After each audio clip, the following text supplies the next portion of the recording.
Hey everybody, it's your old pal Brian Hunt. Welcome to another episode of 60 Seconds of Risk. Today I want to talk about a topic that's probably front and center in a lot of people's minds. As we all know, the Francis Scott Key Bridge collapsed in Baltimore earlier this week when a very large ocean cargo vessel hit it dead center and the entire thing collapsed. Now, fortunately for the people in that area, there are other bridges that they can cross the water in, and there's actually some tunnels. So at least from a traffic component, there's other ways to work around the loss of that bridge. But think about it if, say, that was a different sort of scenario where it was like a bridge going from a mainland to an island, and that was the only bridge you can move traffic over. Then you got a problem. So the question is, I want to talk about that, usually think about that as far as the concept of ingress, egress coverage with respects to your insurance. And let me give you an example. Let's assume this area to the left it's the mainland.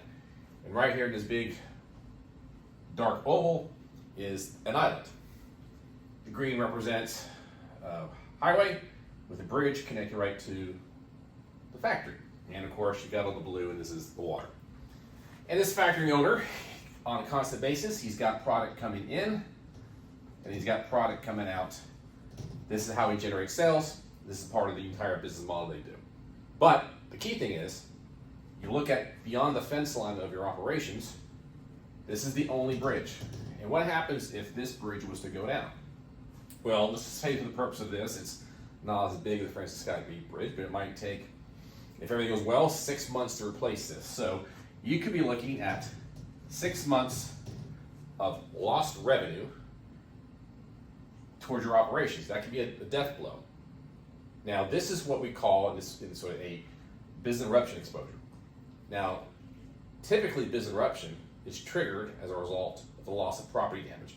So if we had seen that this factory had been burned to the ground by a fire, and it takes 12 months to rebuild it, as long as you had business interruption coverage, you could get your balance sheet and income statement restored, or make sure it doesn't get impacted during the course of this interruption until you get back up.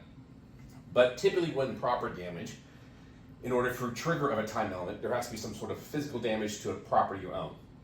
But that's not the case in ingress, egress, as long as you have the proper endorsement on your commercial property.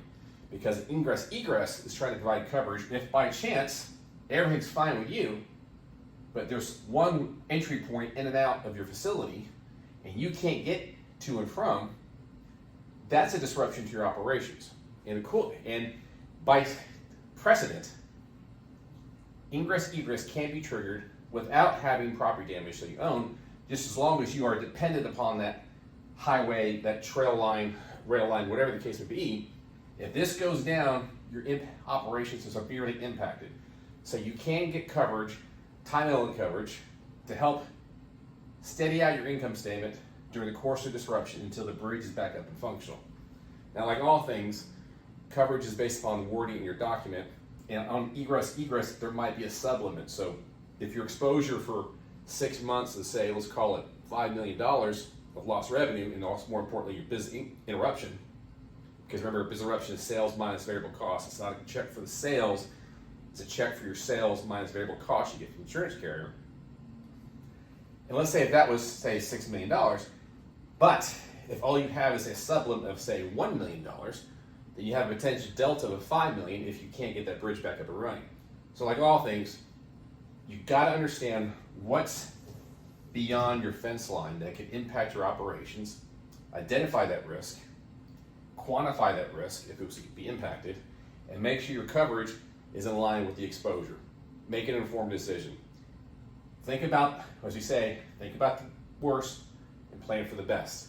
And part of that is making sure your insurance coverages line up with your exposure. Like all things, guys, I hope you found this beneficial. If it's a certain topic or individual you want to see on this show, please post a note on LinkedIn. You can also subscribe to this YouTube channel where you find this and other videos available for you. And you can also find the links to these videos on the website formerly known as Twitter, Substack, and Facebook. Until next time, guys. Bye.